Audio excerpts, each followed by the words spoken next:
Hello everyone. Today I will show you how to turn off the timer on your Panasonic air conditioner. First, make sure your air conditioner is turned on or in standby mode. Hold the remote control and point it directly at the indoor unit. Look at the remote display.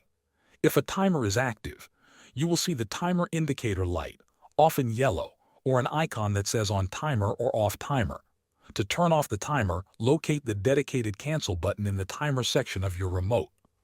Press the cancel button once. Watch the display. The timer indicator light should disappear, confirming the timer is off. If this does not work, there are a few more steps. For a specific on timer, press the timer on button, then press cancel. For a specific off timer, press the timer off button, then press cancel. This ensures each timer is turned off individually. On some Panasonic models, you may need to try different combinations. Pressing the timer on or timer off button a few times before pressing cancel can work. On certain remotes, the sleep button may also help cancel the timer.